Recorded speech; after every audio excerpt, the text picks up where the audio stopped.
بسم اللہ الرحمن الرحیم۔ السلام علیکم دوستو، میں ہوں دلیل احمد خان اور آپ دیکھ رہے ہیں میرا YouTube channel office work awareness. میں نے ارلیو یعنی رخصت استحقاقیہ کی مکمل تفصیل کے نام پر ایک ویڈیو بنائی تھی۔ چونکہ ویڈیو لمبی ہوتی جا رہی تھی اس لیے میں نے اس ویڈیو کو 2 پارٹس میں تقسیم کیا۔ پارٹ 1 میں آلریڈی اپلوڈ کر چکا ہوں، یہ اسی ویڈیو کا پارٹ 2 ہے۔ تو میری آپ لوگوں سے گزارش ہے کہ اگر آپ ارلیو کو اچھی طرح سمجھنا چاہتے ہیں تو پہلے پارٹ 1 دیکھیں، اس کے بعد پارٹ 2 دیکھیں، جو آپ کو اس چینل کے پلے لسٹ میں مل جائے گی۔ اس کے علاوہ اسی پارٹ 1 کا لنک آپ کو اسی ویڈیو کے ڈسکرپشن میں بھی مل جائے گا۔ تو چلو پارٹ 2 کو شروع کرتے ہیں۔ لیو اکاؤنٹ۔ اچھا، یہ لیو اکاؤنٹ جو ہے یہ نان گزٹ ملازمین کے لیے ہے۔ گزٹڈ ملازمین کا جو لیو اکاؤنٹ پرفارما ہوتا ہے وہ آڈٹ آفس کے پاس پڑا ہوتا ہے اور وہیں اس کو مینٹین کرتے ہیں۔ اچھا، یہ جو لیو اکاؤنٹ پرفارما ہے یہ سروس بک کے اینڈ پر ہوتا ہے اور یہ form of leave account under revise leave rules 1981 کے مطابق ہے۔ اس میں سب سے پہلے امپلائی کا نام لکھا جاتا ہے، اس کے بعد date of commencement of service, اس میں date of taking over charge on first appointment لکھا جاتا ہے۔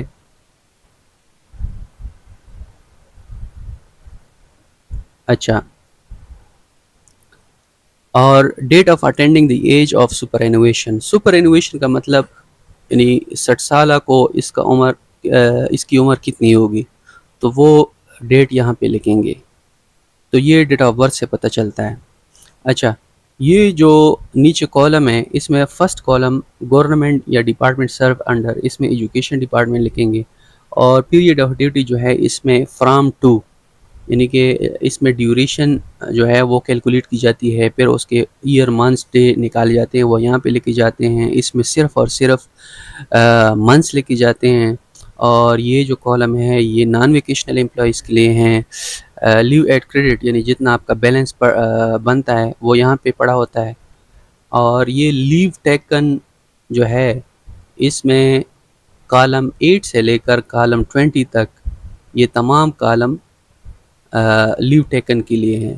تو اس میں بعض چھٹی جو ہے ود فل پے ہوتی ہے، بعض ود ہاف پے، بعض لیو ناٹ ڈیو ہوتے ہیں، کچھ ایبسنٹ لوگ بھی ہوتے ہیں۔ تو ان سب جو ہے ان سب کو یہاں پہ اس کی جو لیوز ہیں وہ یہاں پہ لکھی جاتی ہیں، پھر اس کو ٹوٹل لیو اس کالم میں لکھا جاتا ہے، یعنی کہ ان سب کالم کو آپس میں جمع کیا جاتا ہے، پھر جمع کر کے یہاں پہ ٹوٹل لکھا جاتا ہے۔ اچھا، یہ جو کالم ہے اس میں بیلنس لکھی جاتی ہے، یعنی کہ آپ کی کریڈٹ میں کتنے وہ ہیں چھٹیاں ہیں، اور جتنی چھٹی آپ لینا چاہتے ہیں وہ آپ اس سے مائنس کریں گے تو یہاں پہ بیلنس بچتا ہے۔ یہاں پہ اٹیسٹیشن جو ہے یہ جو ڈی ڈی او ہوتا ہے وہ یہاں پہ سائن اور اسٹیمپ لگا دے گا۔ اچھا،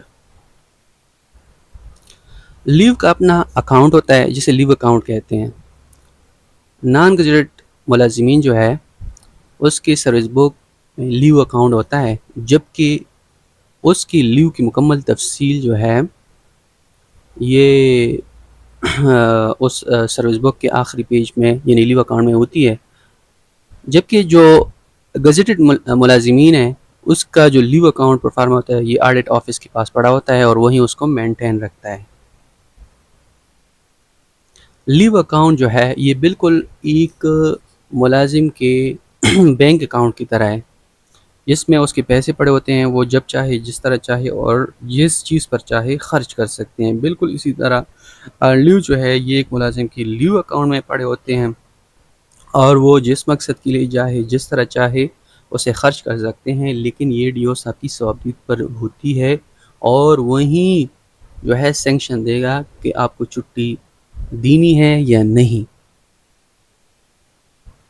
مثال آپ کے پاس 40 دن جو ہے یہ بیلنس پڑا ہے لیو وتھ فل پے کا لیو اکاؤنٹ میں، اور خدا نخواستہ آپ بیمار ہو جائیں تو آپ کو 20 دن بما مکمل تنخواہ چھٹی جو ہے اس کی ضرورت ہے، تو وہ آپ کو اسی لیو اکاؤنٹ سے ہی ملے گی. یہ چھٹیاں اسی لیو اکاؤنٹ سے ہی کاٹی جائیں گی. اب اگر آپ عمرہ کے لیے جانا چاہتے ہیں اور آپ کو 20 دن پھر بما مکمل تنخواہ کی ضرورت ہے، تو پھر آپ کی اسی لیو اکاؤنٹ سے ہی وہ چھٹی کاٹی جائے گی. اس چھٹی کو ایکس پاکستان لیو فار عمرہ حج بھی کہتے ہیں. جب ارن لیو اکاؤنٹ میں جمع ہو جاتی ہیں تو اسے کریڈٹ ہونا کہتے ہیں، اور جب کسی بھی قسم کی چھٹی آپ کے لیو اکاؤنٹ سے منہا یعنی ڈیڈکٹ کی جاتی ہیں تو اسے ڈیبٹ ہونا کہا جاتا ہے. بعض چھٹیاں ڈیبیٹیبل ہوتی ہے، یعنی آپ کی لیو اکاؤنٹ سے مائنس ہوتی ہیں، بعض نہیں ہوتی.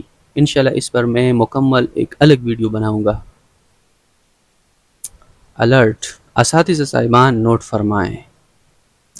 ایک استاد کے لیے ارن لیو کو مینیج کرنا بہت ضروری ہے، کیونکہ جب ایک سرکاری ملازم ریٹائر ہوتا ہے تو 365 دن کی چھٹیوں کے برابر اسے لیو انکیشمنٹ ملتی ہے. ویسے بھی اساتذہ صاحبان کی ارن لیو کم ہوتی ہیں، یعنی سال میں 12 دن ہوتے ہیں، تو 365 دن پورا کرنے کے لیے اسے 30 سال سروس کرنی پڑے گی.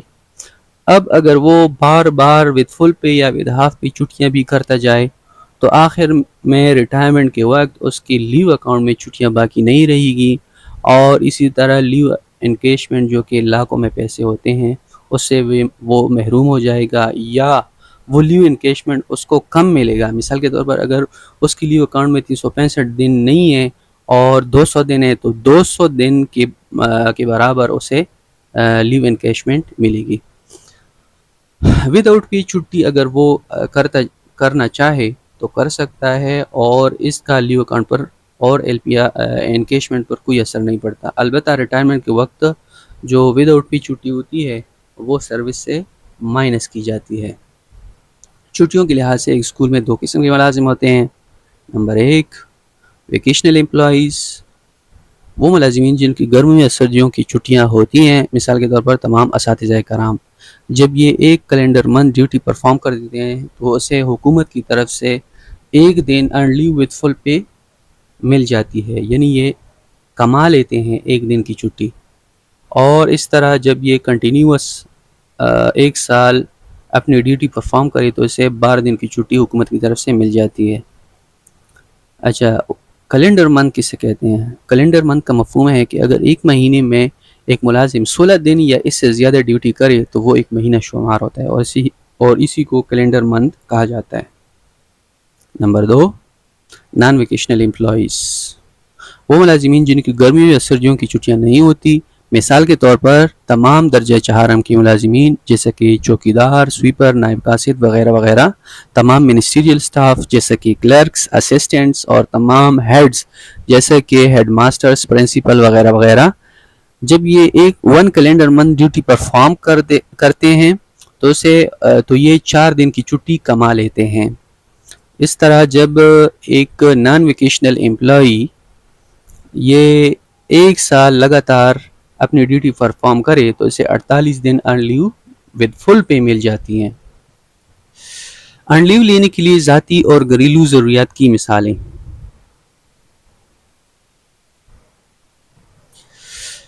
مثال کے طور پر اگر آپ بیمار ہیں تو آپ میڈیکل لیو کے لیے اپلائی کریں گے، میڈیکل لیو کی اپلیکیشن لکھیں گے.